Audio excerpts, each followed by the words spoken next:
Hello नमस्ते प्यारे विद्यार्थियों, मैं हूं भरत कुमार और आप सभी का स्वागत है me and my YouTube class के अंतर्गत। तो जैसा कि देख रहे हैं कि आपके एग्ज़ाम आने वाले हैं बहुत ही नज़दीक, तो इसलिए आपको अपनी पढ़ाई को रखना है कंटिन्यू।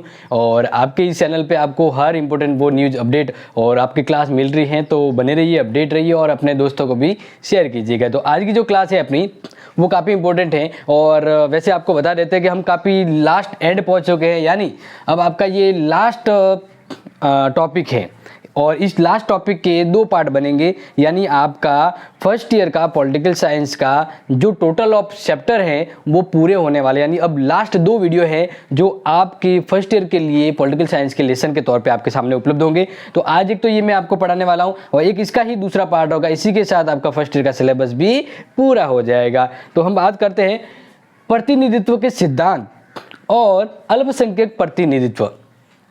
तो अब बात यहाँ पे है, इस टॉपिक की जब शुरू हुई है तो आपको बता देते कि प्रतिनिधित्व की आवश्यकता क्यों होती है। हम यहाँ पे बात करते हैं कि ये प्रतिनिधित्व की आवश्यकता क्यों होती है। जो हमारे प्रतिनिधि बनते हैं, तो ये जो प्रातिनिधिक प्रणाली हम कहते हैं, इस प्रातिनिधिक प्रणाली की हमें आवश्यकता क्यों है। तो प्रातिनिधिक प्रणाली की आवश्यकता क्यों है, क्योंकि अगर देखा जाए तो वर्तमान में जितने भी देशों में अगर देखा जाता है तो डेमोक्रेसी पाई जाती है। क्या पाई जाती है? डेमोक्रेसी, ठीक है ना, यानी लोकतंत्र है, जिसको हम कहते हैं आधुनिक समय में विभिन्न राज्यों में कैसी शासन व्यवस्था है।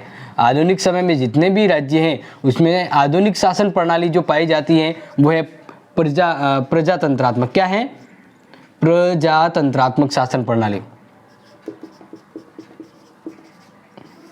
प्रजातंत्रात्मक शासन प्रणाली पाई जाती है। और ये प्रजातंत्रात्मक शासन प्रणाली की जब हम बात करें तो इस प्रजातंत्रात्मक शासन प्रणाली के अंतर्गत जो इम्पोर्टेंट चीज़ है और या जो मैं आपको समझाने वाला हूँ वो ये है कि इस प्रजातंत्रात्मक शासन प्रणाली है, इसमें दो तरह की व्यवस्थाओं के द्वारा प्रतिनिधित्व प्राप्त होता है।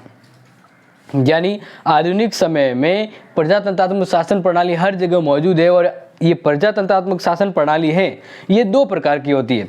दो प्रकार की मतलब यानी प्रजातंत्रात्मक यानी डेमोक्रेसी शासन, वर्तमान में डेमोक्रेसी ही विभिन्न देशों में पाया जाता है। और ये डेमोक्रेसी दो टाइप की होती है, एक तो होता है प्रत्यक्ष प्रजातंत्र, दूसरा होता है अप्रत्यक्ष प्रजातंत्र।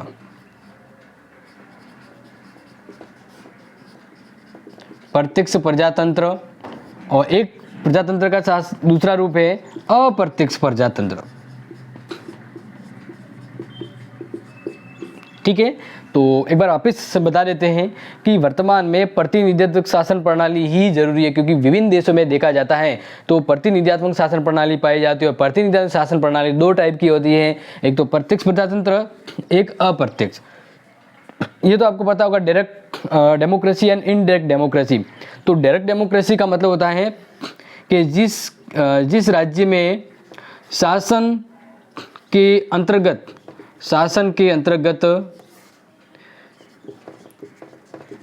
सीधे तौर से जनता की भागीदारी हो, जनता की भागीदारी,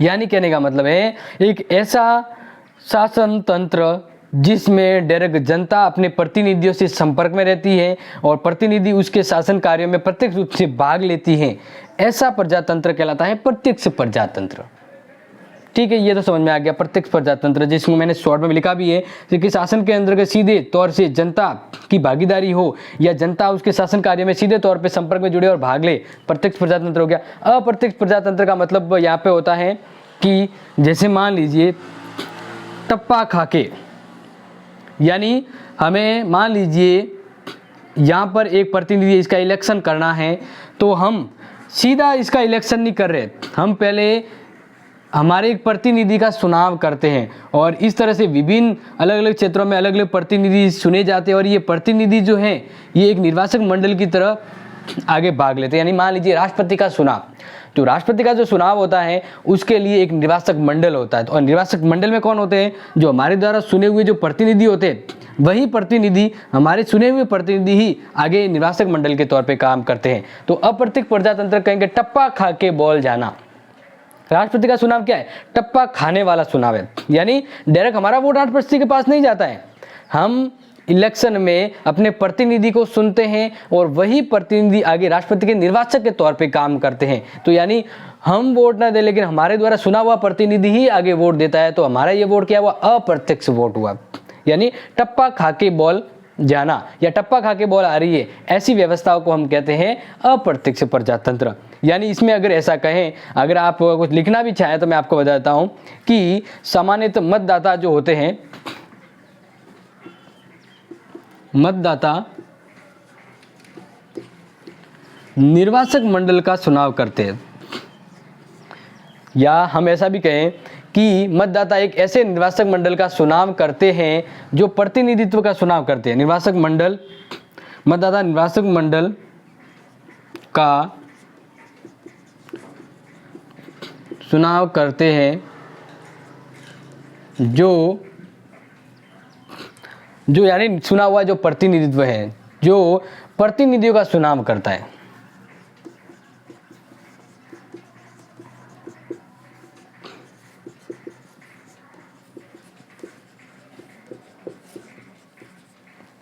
तो डियर ध्यान दीजिए, वापस बता रहा हूँ कि अप्रत्यक्ष प्रजातंत्र का मतलब ये भी डेमोक्रेसी है, लेकिन ये जो डेमोक्रेसी का जो रूप है वो बड़े क्षेत्र के लिए काम आता है। कि राष्ट्रपति का जो चुनाव होता है, हम सीधे तौर पे वोट नहीं देते लेकिन हमारा ही वोट राष्ट्रपति के पास जाता है। कैसे?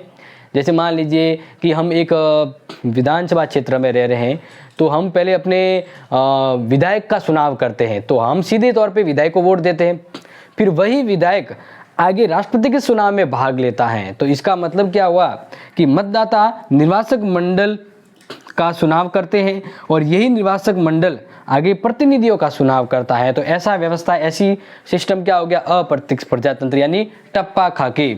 हम यहाँ पर थे और हमने जिसको वोट दिया वहां पर वोट पीड़ा तो वो एक प्रतिनिधि बना और इसी प्रतिनिधि ने आगे वापस चुनाव में वोट दिया, तो ये टप्पा खा के बॉल आगे जाना, ये हो गया अप्रत्यक्ष प्रजातंत्र। तो समझ में आ गया। अब ये तो आपको समझ में आ गया है। अब हम बात करते हैं कि ये जो प्रत्यक्ष प्रजातंत्र है इसके क्या गुण हैं और दोष क्या है, वो जान लेते हैं। फिर अप्रत्यक्ष के भी जान लेंगे, यानी इस एट अ टाइम पे हम दोनों चीज़ों को एक साथ क्लियर करने वाले हैं। तो बात करते हैं कि वैसे आपको बता देते हैं कि प्रत्यक्ष प्रजातंत्र का मतलब क्या होता है कि जैसे मान लीजिए एक छोटा सा राज्य, छोटा सा देश है, तो वहाँ पे जनता अपने प्रतिनिधियों से डायरेक्ट संपर्क में रहती है, तो वहाँ पे तो प्रत्यक्ष लोकतंत्र सफल हो पाता है। लेकिन भारत जितने बड़े लोकतंत्र में अगर प्रत्यक्ष लोकतंत्र से चुनाव करना तो पॉसिबल नहीं, क्योंकि भारत की सभी जनता तो राष्ट्रपति के चुनाव में वोट दे नहीं सकती, क्योंकि बड़ा देश है, जनसंख्या ज़्यादा है, तो इसके लिए अप्रत्यक्ष चुनाव के तरीकों अपनाया जाता है। तो ये चीज़ आपको समझ गई होगी। अप्रत्यक्ष प्रतिनिधि या अप्रत्यक्ष प्रजातंत्र इसलिए अपनाया जाता है कि बड़ी जनसंख्या वाला देश हो तो वहाँ पे प्रत्यक्ष तौर पर चुनाव, मतदाता को चुनाव नहीं, अपने प्रतिनिधियों का चुनाव नहीं करवाया जाता है, तो अप्रत्यक्ष चुनाव तरीका अपनाया जाता है या अप्रत्यक्ष प्रजातंत्र का रूप देखा जाता है। तो अब हम दोनों की जब बात करें गुण दोष की, तो सबसे पहले प्रत्यक्ष प्रजातंत्र की बात करते हैं। तो प्रत्यक्ष प्रजातंत्र के पहले गुण को देख लेते हैं कि प्रत्यक्ष प्रजातंत्र की क्या क्वालिटीज़ है, क्या मेरिट है जो आपको याद रहनी चाहिए, हो सकता है एग्जाम में पूछा जाए। तो बात करते हैं सीधे तौर पे एक हेडिंग पॉइंट के साथ हम शुरू कर लेते हैं। तो देखिए और साथ साथ में समझिएगा, और ये आपको मैं इसलिए समझा रहा हूँ ताकि आपके काम में आए, ठीक है ना, और बहुत इंपॉर्टेंट है, तो इसलिए आपको ये समझना है और नोट भी करना है। तो प्रत्यक्ष निर्वाचन के गुण देख लीजिए।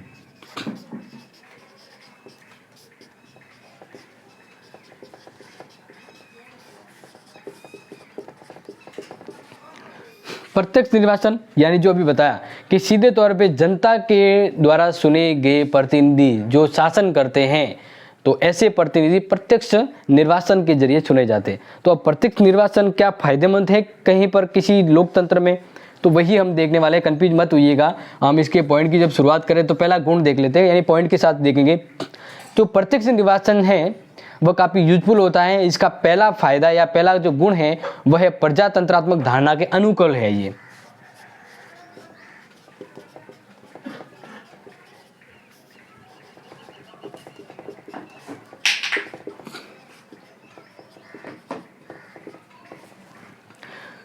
यानी डेमोक्रेसी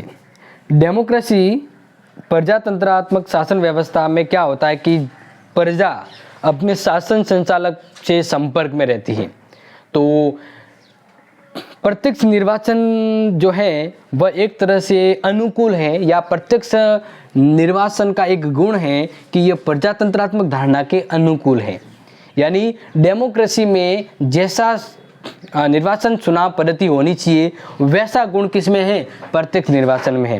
क्योंकि इसके प्रत्यक्ष निर्वाचन में सीधे जो भी प्रतिनिधि होते हैं वो जनता के द्वारा सीधे तौर पे चुने जाते हैं। तो इसका मतलब ये डेमोक्रेसी का रियलिस्टिक रूप है। डेमोक्रेसी का मतलब ये है कि जनता के द्वारा चुने हुए प्रतिनिधियों का शासन। तो ये कब होता है, जब निर्वाचन कैसा हो, प्रत्यक्ष निर्वाचन हो। तो पहला गुण आपको समझ में आ गया। बात करते हैं दूसरा जो जरूरी है, इंपॉर्टेंट है, बात समझ लीजिएगा कि मतदाता और प्रतिनिधि के मध्य संपर्क रहता है।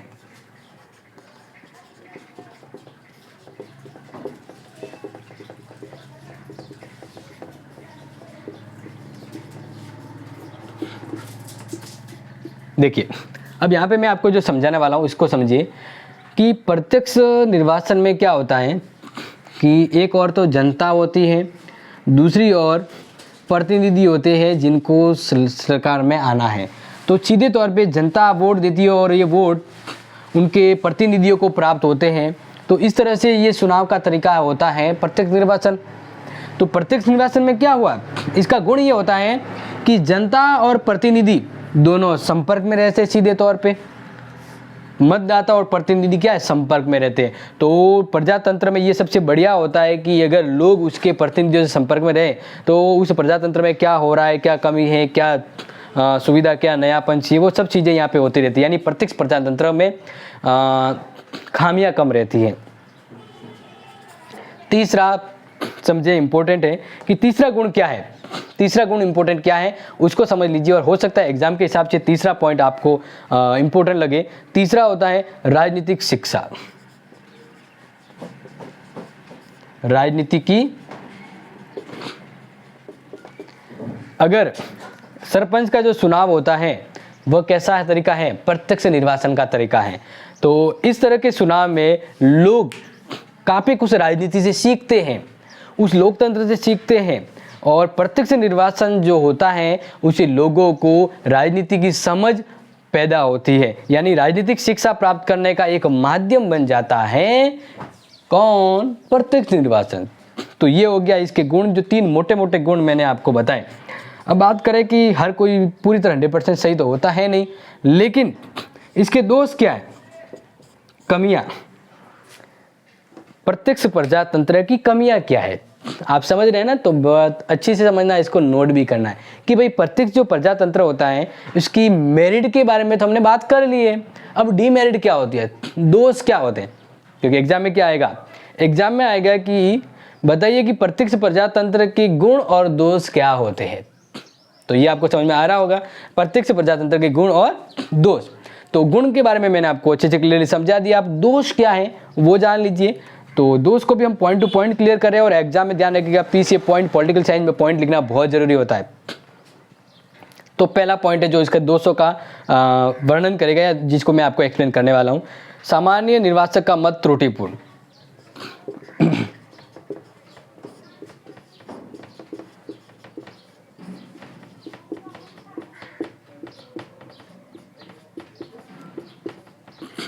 देखिए, सामान्य निर्वाचक, यहाँ पे सामान्य निर्वाचक को हम इस तरह से समझेंगे कि आलोचक जो हैं वो जब इस प्रत्यक्ष निर्वाचन की आलोचना करते हैं तो वो ये कहते हैं कि जनता को अपने मत का उचित प्रयोग करने की क्षमता नहीं होती।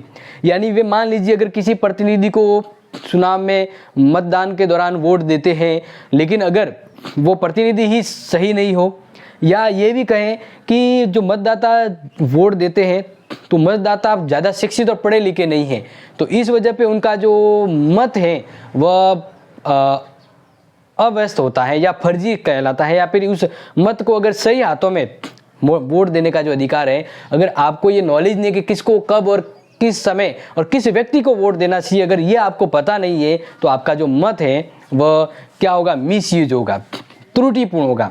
तो पहला ये है कि प्रत्यक्ष निर्वाचन में जो मतदाता वोट देते हैं, लेकिन मतदाता को ये नॉलेज नहीं होता है कि किसी और किस प्रकार से वोट देना है या इस वोट का क्या महत्व है, ये पता नहीं होता है, तो ये प्रत्यक्ष निर्वाचन का दोष कहलाता है। दूसरा पॉइंट बात करें सार्वजनिक शिक्षा का तर्क।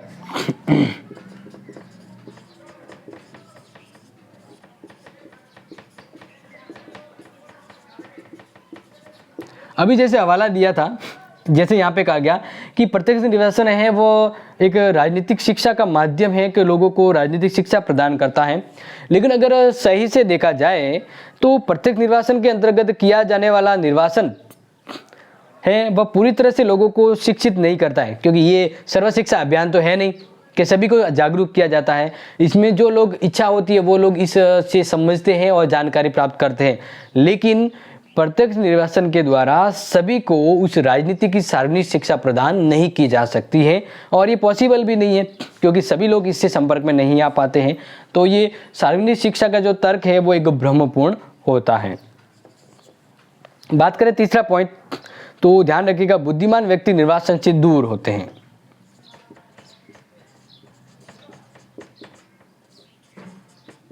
बुद्धिमान व्यक्ति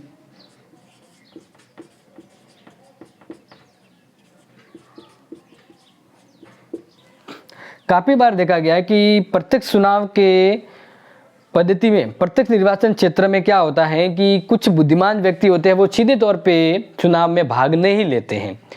सीधे तौर पे यहाँ पे देखिए बुद्धिमान व्यक्ति निर्वाचन क्षेत्र से दूर रहते हैं, यानी कोई सभ्य पढ़े लिखे एजुकेशन वाले कोई टाइप के जो लोग हैं वह इंटरेस्टेड होकर प्रत्यक्ष निर्वाचन में भाग नहीं ले पाते हैं। तो ये कमी हो गई कि बुद्धिमान व्यक्तियों के द्वारा अगर प्रत्यक्ष निर्वाचन के अंतर्गत पूरी तरह से भाग नहीं लिया जाता है तो फायदा नहीं होगा, क्योंकि बुद्धिमान व्यक्तियों के लिए लोक प्रशासन काबिल तारीफ होता है। यानी अगर बुद्धिमान व्यक्ति लोक प्रशासन को बनाते हैं तो फायदा भी मिलना चाहिए। तो अगर लोक प्रशासन में बुद्धिमान पढ़े लिखे लोग अगर लोक प्रशासन से जुड़ते नहीं है या लोक प्रशासन से दूर भागते हैं कि तो फिर क्या होगा कि लोक प्रशासन से या हम कह के प्रत्यक्ष निर्वाचन के अंतर्गत हानि पहुंचेगी। क्या पहुंचेगी? हानि।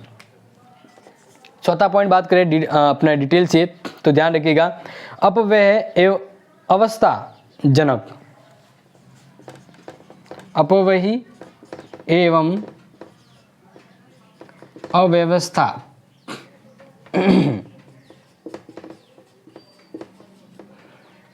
यहाँ पे देखिए इस चीज को समझिए कि अगर प्रत्यक्ष निर्वाचन में जनता प्रत्यक्ष रूप से चुनाव में भाग लेती है, लेकिन जनता अगर सभ्य जागरूक नहीं है तो इस तरह का चुनाव है वो अपव्यय कहलाएगा। और प्रत्यक्ष चुनाव में क्या होता है कि मैनेजमेंट प्रबंध सही नहीं होता है, अव्यवस्था बन जाती है। प्रत्यक्ष चुनाव के निर्वाचन के क्षेत्र में अव्यवस्था ज़्यादा देखी जाती है, और अव्यवस्था एक तरह से अगर देखा जाए कि चुनाव में बहुत ज़्यादा खर्च होते हैं। जनता और जब प्रतिनिधि सीधे जुड़े होते हैं तो प्रतिनिधि जो होते हैं वो बहुत ज़्यादा फालतू खर्च करते हैं। बहुत ज़्यादा फालतू खर्च करने के चक्कर में अपव्यय होता है, मिसमैनेजमेंट होता है, और अनेक बार शोर शराबे दंगे फसाद भी होते हैं। तो प्रत्यक्ष निर्वाचन क्षेत्र की ये कमियां, ये दोष था जो मैंने आपको बताया, प्रत्यक्ष निर्वाचन के गुण और दोष। अब बात करते हैं अप्रत्यक्ष निर्वाचन के गुण और दोष के बारे में।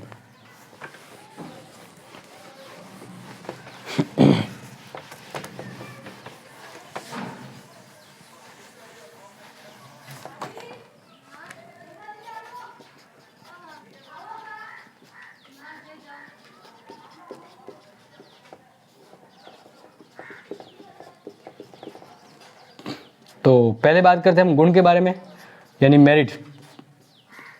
क्या बात करने वाले हैं? मेरिट, कि भाई प्रत्यक्ष निर्वाचन के बाद हम अप्रत्यक्ष निर्वाचन को देख रहे हैं, यानी इनडायरेक्ट इलेक्शन का जो तरीका है उसके अंतर्गत इसके क्या गुण रहते हैं वो जानने वाले। तो अब इसमें ध्यान रखिएगा कि अप्रत्यक्ष निर्वाचन का जो गुण की बात करें तो पहला गुण क्या होता है कि योग्य व्यक्तियों का निर्वाचन संभव हो पाता है।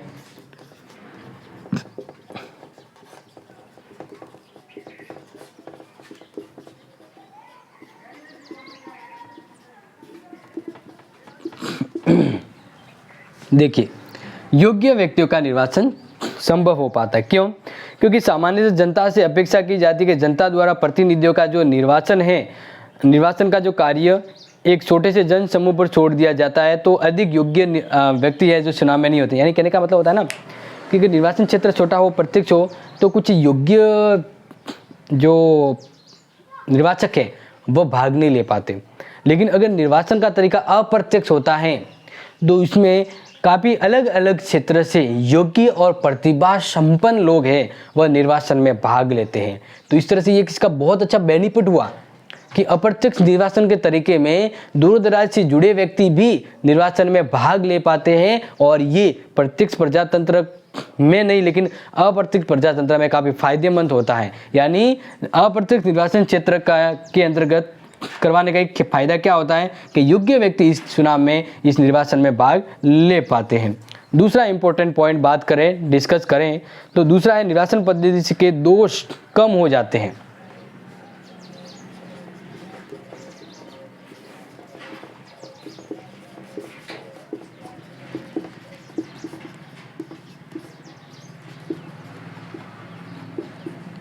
देखिए निर्वाचन पद्धति के दोष कम हो जाना, अगर प्रत्यक्ष निर्वाचन होगा तो उसमें क्या हो गया जनता और प्रतिनिधि सामने आते हैं तो जो कमियां होती सीधे तौर पे बाहर आ जाती है और चुनाव है वो अस्त व्यस्त और रुक भी जाता है। लेकिन अप्रत्यक्ष निर्वाचन क्षेत्र होता है तो उसमें क्या होता है कि अगर मान लीजिए चुनाव का जो पद्धति है या चुनाव का जो मेथड है उस मेथड में अगर कुछ दोष हो तो वो दोष छुप जाते हैं, यानी उस दोष का उजागर नहीं होता क्योंकि अप्रत्यक्ष निर्वाचन के अंदर चुनाव पद्धति के जो कमियां रह जाती है वह छुप जाती है। क्योंकि अगर देखा जाए तो चुनाव में बहुत अधिक झूठा प्रचार नहीं फैलता और इसमें दलगत की भावना बहुत कम होती है। निर्वाचन मंडल के सदस्यों की संख्या कम होने के कारण प्रचार कार्य में भी अधिक खर्च नहीं करना पड़ता। इन सब के अतिरिक्त ऐसे चुनाव में उड़लबाजी या दंगे फसाद हैं वो नहीं हो पाते। तो ये चुनाव के जो दोष होते हैं ना वो इस निर्वाचन अप्रत्यक्ष निर्वाचन के अंदर कम हो जाते हैं। तो ये इसका एक गुण ही हो गया, एक फ़ायदा ही हुआ कि भाई इसमें जो कमियां हैं वो धीरे धीरे कम हो जाती हैं। इसके अलावा बात करें तो बड़े चुनाव क्षेत्रों में लाभप्रद,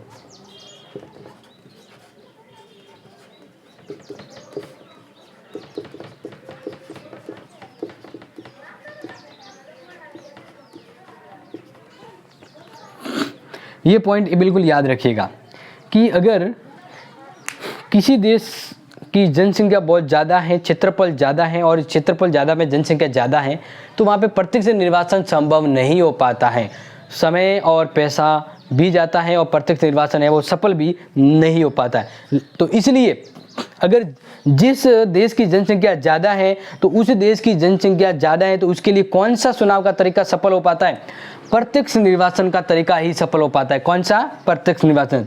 तो देखिए बड़े चुनाव क्षेत्रों के लिए ये अप्रत्यक्ष निर्वाचन है ना वह काफ़ी फायदेमंद होता है क्योंकि इसमें एक चीज़ ध्यान रखिएगा कि अप्रत्यक्ष में क्या होता है कि डायरेक्ट प्रतिनिधियों के द्वारा चुने हुए प्रतिनिधि जब भाग लेते हैं, राष्ट्रपति का चुनाव करना हो तो पूरे देश की जनसंख्या का प्रतिनिधित्व उसमें होता है। तो पूरे देश की जनता तो वोट नहीं डाल सकती, उनके द्वारा अलग अलग निर्वाचन क्षेत्रों से चुने हुए प्रतिनिधियों से एक निर्वाचक मंडल बनता है और वो निर्वाचक मंडल फिर राष्ट्रपति के चुनाव में भाग लेता है। तो वो जो निर्वाचक मंडल जो बना था वो अप्रत्यक्ष निर्वाचन के द्वारा बनता है। तो बड़े चुनाव क्षेत्र के लिए ये तरीका यानी अप्रत्यक्ष निर्वाचन काफ़ी यूजफुल होता है। अब बात करें कि इस निर्वाचन पद्धति में भी दोष हैं, कमियां हैं। क्या कमी है? तो पहला है यह अप्रजातंत्रात्मक है।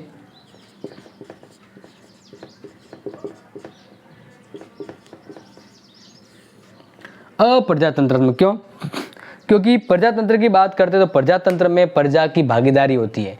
जैसे मैं और आप इलेक्शन लड़ रहे हो और मैं वोट देता हूँ, आपको पता है मेरा वोट आपके खाते में सीधा ही जा रहा है और मुझे पता है कि ये वोट मेरा वोट आपके खाते में गया है। तो इस तरह से प्रत्यक्ष प्रजातंत्र में क्या होता है कि प्रजा और प्रतिनिधि संपर्क में रहते हैं और प्रजा प्रशासन के कार्य में भाग लेती है, ठीक है। लेकिन अप्रत्यक्ष प्रजातंत्र में क्या होता है, ऐसा होता ही नहीं, प्रतिनिधि और प्रजा संपर्क में नहीं रहती, उनके मध्य संपर्क होता ही नहीं है। तो इस तरह से अप्रत्यक्ष निर्वाचन जो है वो अप्रजातंत्रात्मक है। डेमोक्रेसी जैसा प्रजातंत्र जैसे गुण इसमें नहीं है। दूसरा दोष है सार्वजनिक कार्यों में उदासीनता।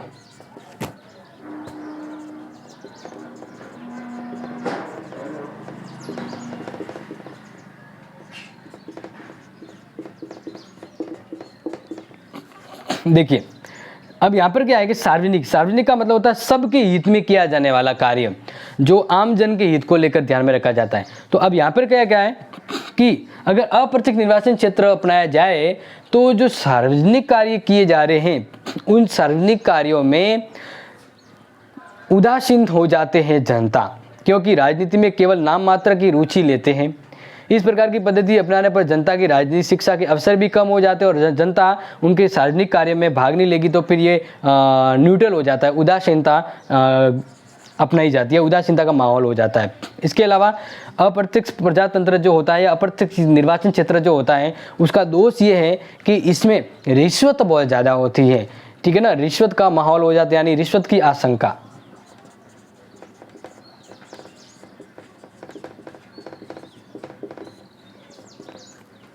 क्योंकि आपको पता होगा अप्रत्यक्ष प्रजातंत्र में प्रजा का उस प्रतिनिधि से संपर्क नहीं होता है, तो भी जो प्रतिनिधि होता है वह रिश्वत देकर चुनाव जीतने का कार्य करता है। या हम ये कहें कि अप्रत्यक्ष निर्वाचन के अंतर्गत जनता तो भाग लेती नहीं, जनता के चुने हुए प्रतिनिधि अप्रत्यक्ष चुनाव में भाग लेते, तो वो उन अप्रत्यक्ष हमारे द्वारा चुने हुए प्रतिनिधि है, अगर उसको किसी आगे वाले व्यक्ति ने खरीद लिया और खरीदे गए तो हमारे वोट तो जिसको हमने खड़ा किया था वो पर अगर किसी के हाथों बिक जाए तो इस तरह से तो ये प्रजातंत्र की जो व्यवस्था है वो खत्म हो जाएगी।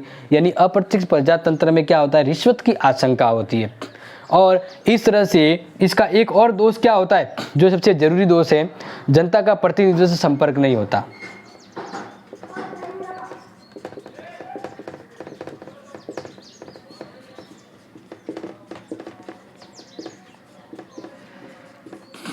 बिल्कुल ये दोष है, क्योंकि आपको पता है राष्ट्रपति का जो चुनाव होता है, किसका, राष्ट्रपति का चुनाव, वो कौन सी पद्धति से होता है, अप्रत्यक्ष पद्धति से होता है। क्योंकि राष्ट्रपति के चुनाव में जनता भाग तो डायरेक्ट लेती नहीं है, तो राष्ट्रपति के चुनाव में भाग कौन लेता है, प्रतिनिधि लेते हैं। कौन लेते हैं, प्रतिनिधि। अब ये प्रतिनिधि कौन होते हैं, प्रतिनिधि मतलब निर्वाचक मंडल। कौन लेता है, निर्वाचक मंडल। अब ये प्रतिनिधि कहाँ से आते हैं, तो इन प्रतिनिधियों कौन बनाता है, जनता। कौन बनाती है, जनता। तो जनता के चुने हुए प्रतिनिधियों का एक निर्वाचक मंडल बनता है और ये निर्वाचक मंडल आगे राष्ट्रपति के चुनाव में भाग लेता है। तो इस तरह से देखा जाए तो अप्रत्यक्ष चुनाव के अंदर जनता का जो राष्ट्रपति चुना जा रहा है ये हमारा प्रतिनिधि हो गया। राष्ट्रपति के तौर पे जो भी व्यक्ति खड़े हो रहे हैं, तो वे जो राष्ट्रपति के तौर पे खड़े हो रहे प्रतिनिधि, उनका जनता से संपर्क नहीं होता। तो अप्रत्यक्ष निर्वाचन के अंदर यही कमी है कि जनता का प्रतिनिधित्व से संपर्क नहीं होता है। तो ये हमने बात करी कमी की। अब बात आ जाती है इम्पोर्टेंट नेक्स्ट कि निर्वाचन क्षेत्र के